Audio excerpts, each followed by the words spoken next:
Olá, alunos, tudo bem com vocês? Aqui é o professor Fagner, professor de Geografia, um dos professores dos sextos anos. Temos também o professor Rogério, a professora Raquel e o professor David. Eu vou gravar essa videoaula para orientar vocês, já que está tendo algumas dúvidas relacionadas a esse conteúdo, tá? Que é o capítulo 3, sobre a orientação e localização no espaço geográfico, ok? Bom, esse tema aqui, orientação e localização no espaço geográfico, é bem simples, começando com a orientação. O primeiro meio de orientação foi pelo Sol. Né? Então, se você estender seu braço direito na direção onde o Sol nasce, vamos ter o leste, lado esquerdo, oeste, a sua frente, norte, e as suas costas, o sul. Tá? Outro meio também é a rosa dos ventos. Essa rosa dos ventos nós vamos ter o norte, sul, leste e oeste, que são os pontos cardeais em vermelho. Azul, os pontos colaterais, nordeste, sudeste, sudoeste e noroeste. Além também dos pontos subcolaterais, que são os norte, nordeste, leste, nordeste, leste, sudeste, sul, sudeste, sul, sudoeste, oeste, sudoeste, oeste, noroeste e norte, noroeste. Tá? Então é importante vocês saberem disso aqui. Norte, sul, leste, oeste. Pontos cardeais. Entre esses pontos cardeais, nós temos os colaterais. Nordeste, sudeste, sudoeste e noroeste. Depois os subcolaterais. Os subcolaterais são mais simples porque vai repetir os pontos cardeais e os pontos colaterais. Por exemplo, entre o norte e o nordeste, norte, nordeste. Entre o leste e o nordeste, leste, nordeste. Entre o leste e o sudeste, leste, sudeste. É mais simples, porém são mais simples para você decorar. Ok? Então essa é a famosa rosa dos ventos. Aqui está o bicho-papão, que quase todo mundo está com dificuldade, que são as coordenadas geográficas, latitude e longitude, paralelos, meridianos. Bom, a latitude, pessoal, elas são linhas imaginárias, essas linhas aqui, elas são imaginárias, elas são medidas em graus, né? Aqui estão os graus, a latitude, e ela vai de qualquer parte aqui da superfície da Terra até a linha do Equador. Olha só, a linha do Equador, né? É o principal paralelo que vai dividir a Terra em dois hemisférios. Acima da linha do Equador, nós temos o hemisfério norte, e abaixo da linha do Equador, nós temos o hemisfério sul. Então, todo e qualquer ponto que estiver acima da linha do Equador, né, de 0 até 90 graus acima, vai ser norte, e todo e qualquer ponto que estiver abaixo da linha do Equador vai estar no hemisfério sul. Então, basicamente, eu quero que vocês obtenham a latitude e a longitude de um determinado ponto. A longitude, ela também é medida em graus, né? Medida em graus, e ela vai de qualquer parte aqui da superfície da Terra até essa linha principal aqui, ó, de 0 graus. Essa linha principal é o meridiano de Greenwich, o meridiano principal que vai dividir a Terra em dois hemisférios. À direita, onde o Sol nasce, leste, oriente. À esquerda, oeste, onde o Sol se põe, ou ocidente. Tá?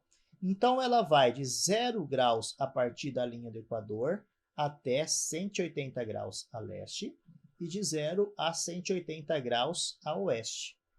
Né? 180 mais 180 vai dar um total de 360 graus, que é a circunferência total da Terra. 180 graus de cada lado. Né? Lembrando que a latitude são essas linhas na horizontal, então vai olhar os graus aqui na horizontal. E a longitude é na vertical, vai olhar os graus aqui na vertical. Ok? Então, aqui tem um exemplo, que é o mesmo que tem aí nas atividades, né? Para você obter a latitude e a longitude de cada ponto desse. Ponto A, ponto B, ponto C, entendeu? Então, vamos lá. Ó. Exemplo aqui, ponto A. Primeiro eu quero a latitude. A latitude são essas linhas na horizontal. Quantos graus está esse ponto A? Vamos ver. Olha só, 50 graus. Então, já descobrimos quantos graus está o ponto A. 50 graus. Agora, preciso saber se ele está ao norte, ou seja, acima da linha do Equador, ou se está abaixo da linha do Equador, ou seja, ao sul. Nunca esqueçam disso. Para você saber essa orientação, tem que analisar primeiro a linha do Equador. Como está abaixo da linha do Equador, está ao sul. Tá? Então, nós temos uma latitude de 50 graus. Latitude 50 graus sul. E a longitude, vocês vão olhar na vertical. Longitude 100 graus do lado leste de Greenwich. Olha só, à direita, lado leste de Greenwich. Então, eu já descobri a coordenada geográfica do ponto A. Ponto A, 50 graus sul e 100 graus de longitude leste. Ok? Outro exemplo aqui, ó. O ponto B, latitude 30 graus acima do Equador, portanto, norte, e longitude 160 graus, também do lado leste de Greenwich. Ok? Mais um exemplo aqui, vamos pegar a letra H, né? Latitude, sempre na horizontal, olhando os graus, 50 graus abaixo da linha do Equador, portanto, ao sul, né? E a longitude, 160 graus, agora do lado oeste de Greenwich. Tá? Lado esquerdo, oeste ou ocidente. Então, latitude e longitude, né? Você vai obter as coordenadas geográficas, vai dar a localização desses pontos. Certo? Então, só isso. O próximo conteúdo, o próximo tema é as representações do espaço geográfico. Quais são essas representações do espaço geográfico? Croquis, planta, carta, mapa, bloco diagrama e maquete. O croquis é esse desenho aqui. É um desenho esquemático ou um esboço à mão livre dos principais elementos de uma paisagem. A carta é uma representação do espaço geográfico visto de cima. Então, ela trata-se de uma representação plana de uma porção pouco extensa da superfície terrestre, com detalhamento mediano dos aspectos naturais e artificiais presentes nessa área. A planta é uma representação plana e bem detalhada de uma máquina, de um imóvel ou de parte da superfície da Terra, como um exemplo, um bairro ou parte de uma cidade. Os mapas é uma representação do espaço geográfico visto de cima. Trata-se de uma representação plana e reduzida dos aspectos naturais e artificiais de toda a superfície terrestre, planisfério ou mapa-mundi, ou de uma superfície definida por uma unidade político-administrativa, como cidade, país ou estados. No caso, isso aqui é um mapa político dos estados brasileiros. Já o bloco diagrama é uma representação em 3 dimensões, com comprimento, largura e altura, de parte da superfície da Terra com seus aspectos naturais e artificiais. E, por fim, a maquete, que é a última representação.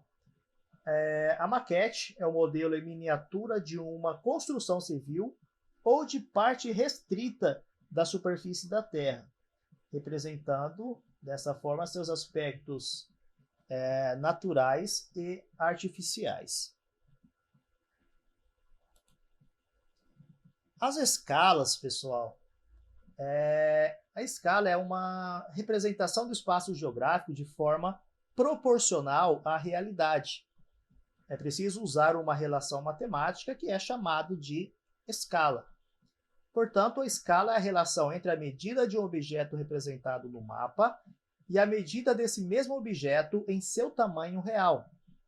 A escala expressa o número de vezes que a realidade foi reduzida para caber na folha de papel.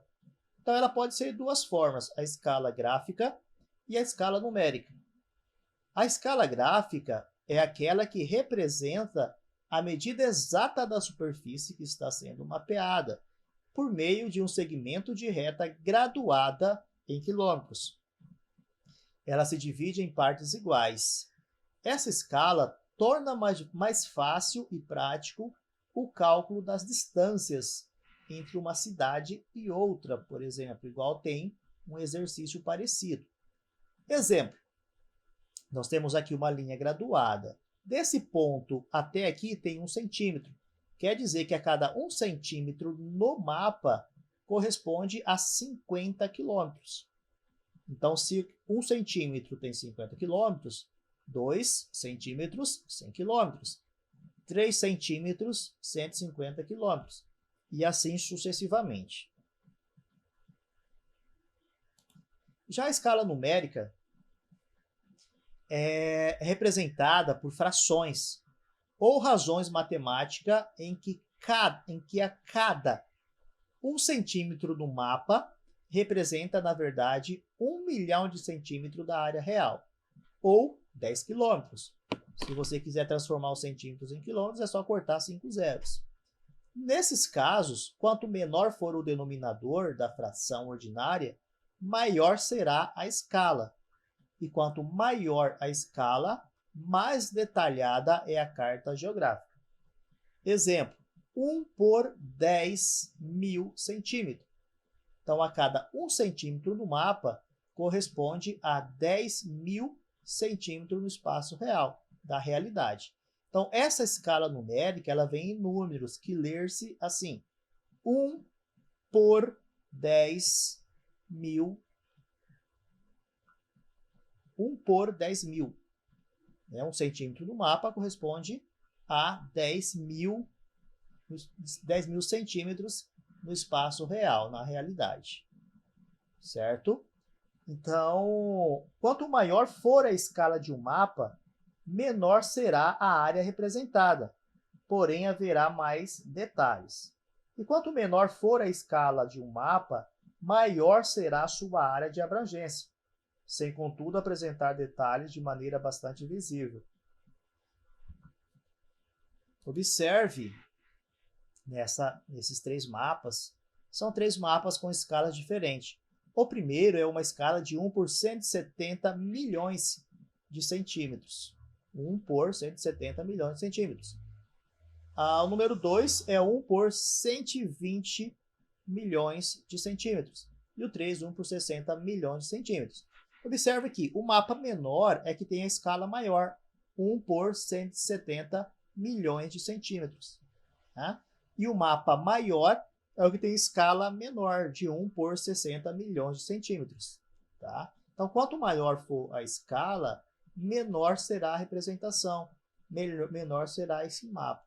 E quanto menor, menos vezes vai ser reduzido, maior vai ser esse mapa.